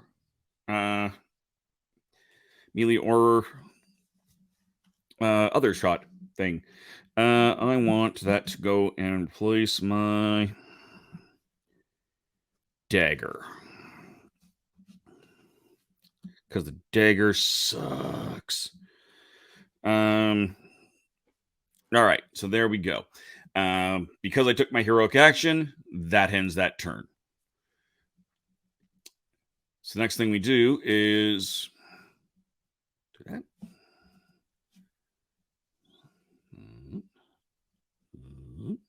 There we go. So over here, we are going to move that torch down. Conveniently, nothing happens because there's no minions in here. If that had a minion or a goblin, then they would have taken an action right there. Didn't. We're fine with that. I did forget, however, to add in some more rooms.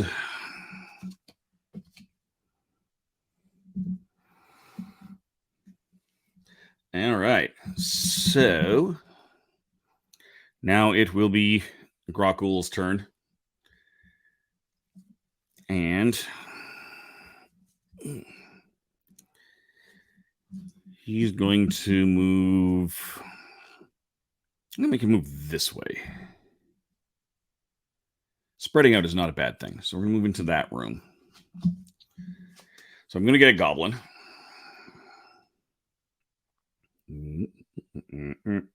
Someday I will get used to this overhead camera. There we go. I can search the room for 7, but I have to deal with that goblin first.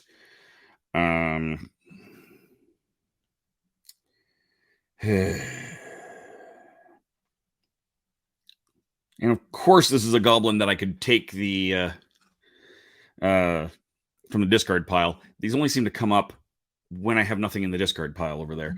We'll go down for that one. So for our first goblin, we're going to get a pokey goblin. Very pokey.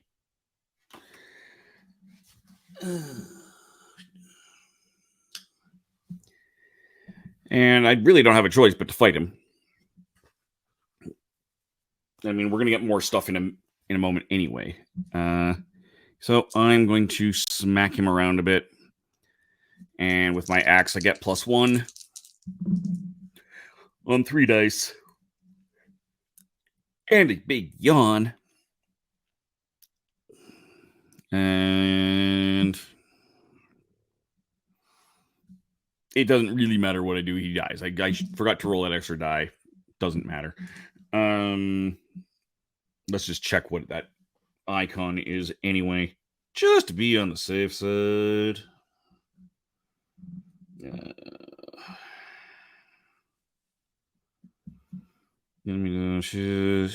Torch. Move the torch. He doesn't survive, so it doesn't actually matter. But it would have moved the torch down. But he doesn't get that, so we're fine. Go away, all these notifications. Pokey Goblin goes pokey away. And dies. And I get a regular. What does that automatically do? Hold on.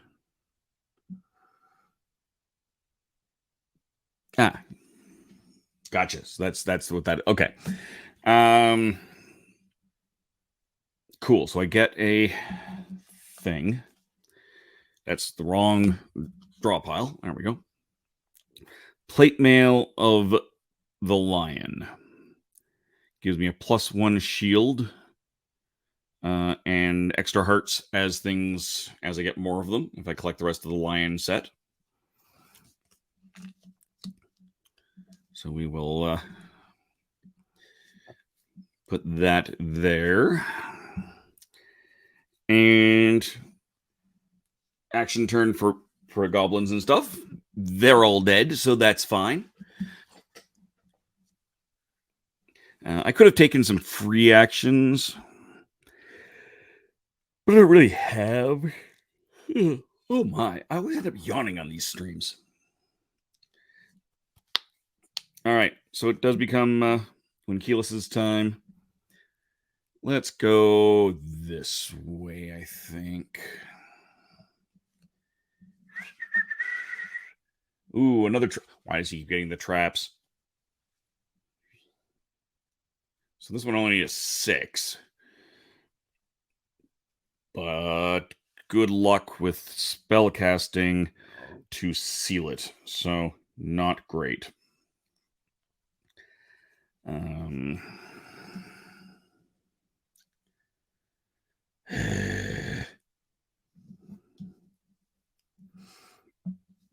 Yeah, we'll go that way.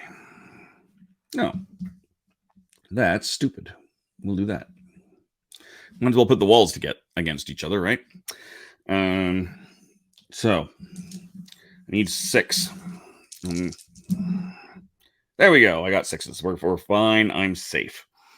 I am not, however, going to try and disarm this. I will keep moving. And I'm going to move up.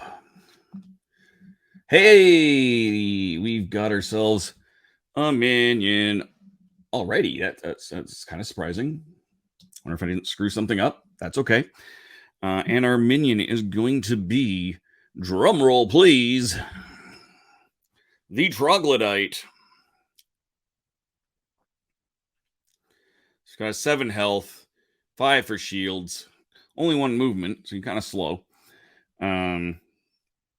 But he'll do some smackety smacks.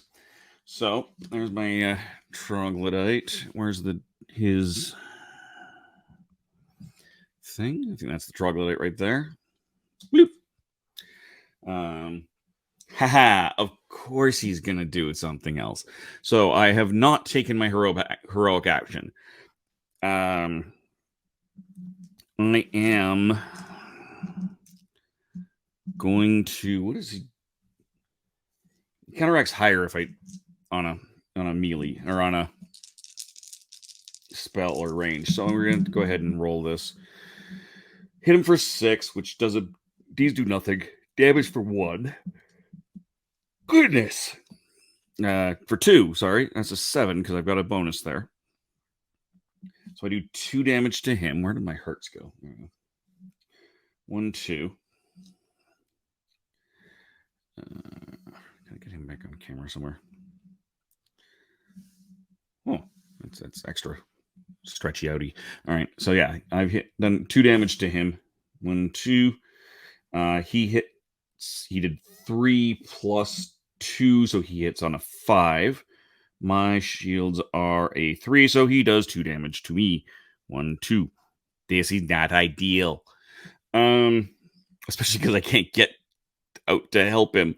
1, 2, 3. Yeah, I got like nothing. Oh, I can sprint in there. Okay, good. But I'm still gonna get probably killed on this round right now. Great. So that ends my turn. Is there any free actions I can do to get out of there? I don't think there is.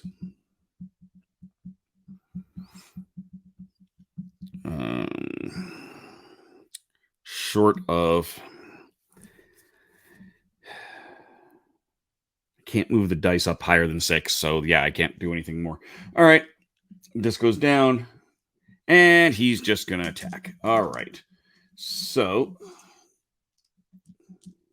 on his attack, he hits for 2. 1, 2. I'm not dead. Hey, yay! Not actually dead. Woo! Cool. A little bit of time before he attacks back, but definitely needed help. So 1, 2, 3. Take down 1 to sprint 1 more. My heroic action will be to attack with melee, which gives me a +1 and 1 heart, which I don't actually need. And I got to roll his as well. Okay, so I got so I hit him for 4,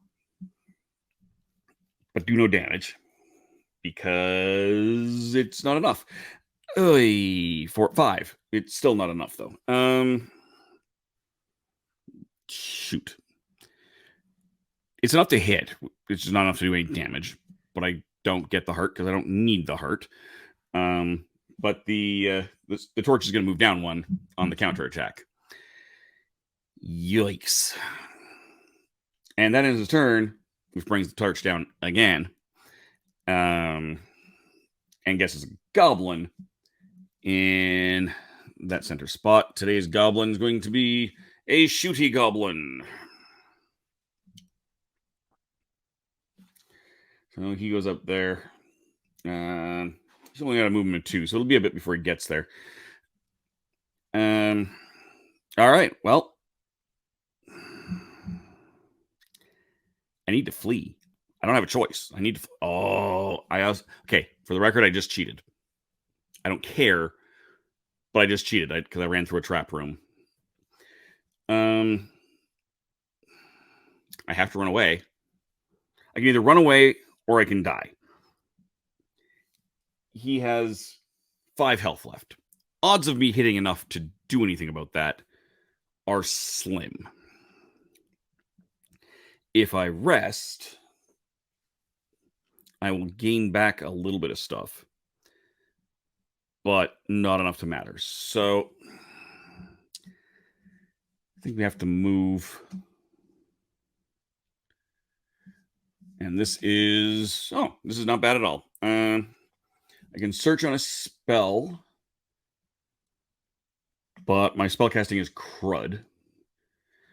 We're just going to not do that, but we are going to run the heck away.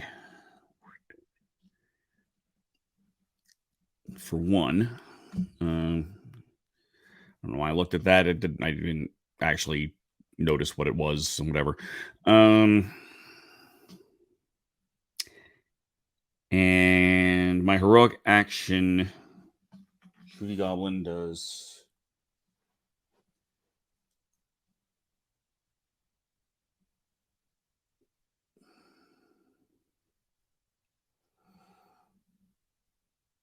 I have to check these icons. Something with speed. Moves 2?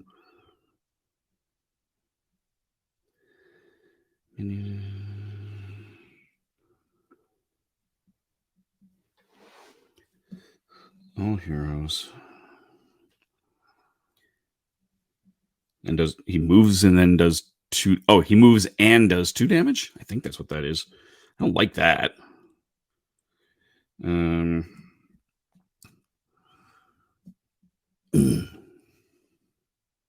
Stealth. Torch match. Heroic actions, abilities, skill checks, movement range.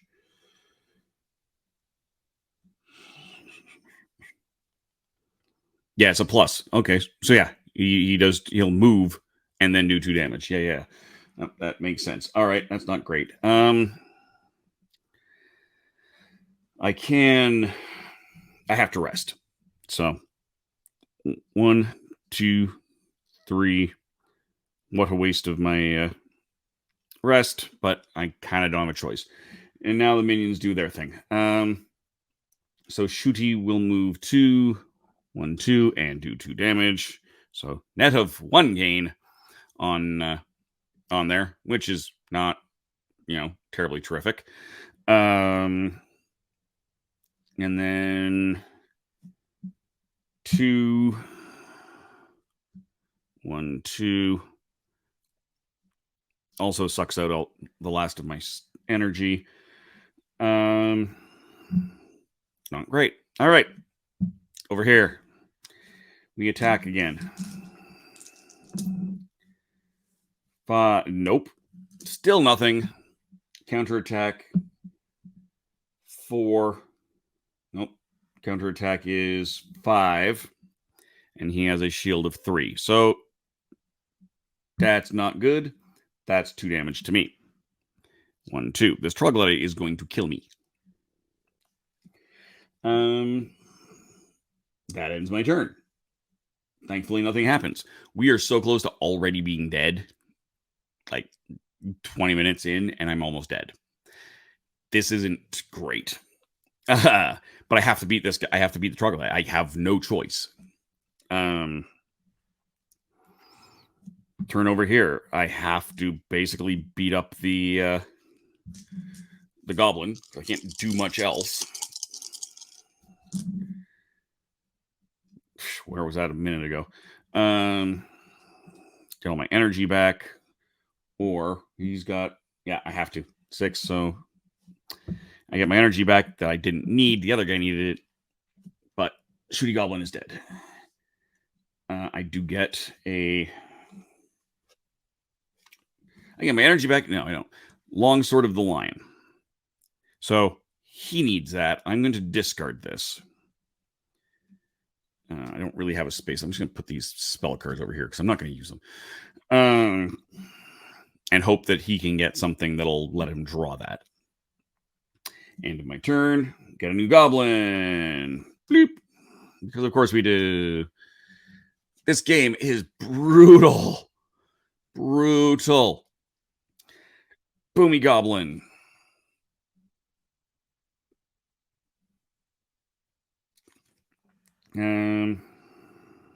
Yeah. So I have to attack the troglodyte again. 5, 6, 8. Haha! Finally, I bloody well hit him, and I get an energy back. 8, so I do 3 damage. 1, 2, 3. I get 1 energy back, and he hits me for 2. That die is counts as basically whatever my shields are, plus whatever his ability is.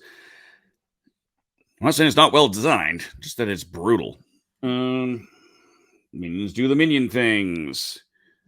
1, 2, and does... Oh, this has gone away. And does 2 damage, which knocks out him. Shocking. He comes over and does 2 and 2, so again. And boom, I'm dead. That ends that. Everyone's unconscious. So that was a 20-minute game of almost instant death. I'm tired.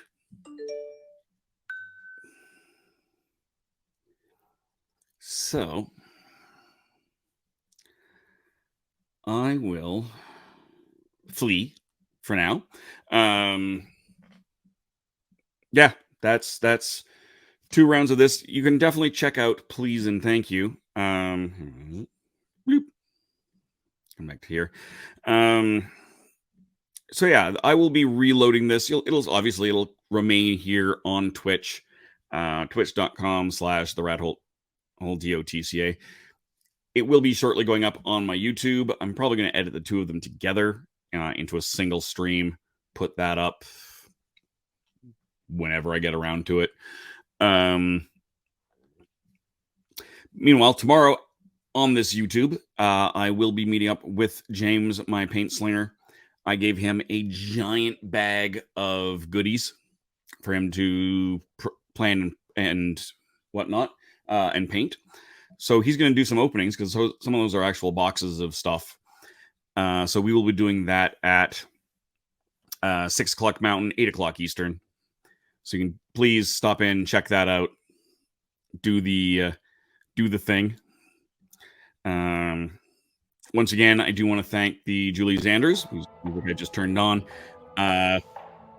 Thank you for letting us use that music. Thank you to the Legend of the Traveling TARDIS and Hanging with Web TV for letting us use their StreamYard. Thank you to Game on Games for the copy of the game. And I guess that's about it. So, yeah, well, hopefully I'll see you guys tomorrow. And until next time, good gaming and goodbye.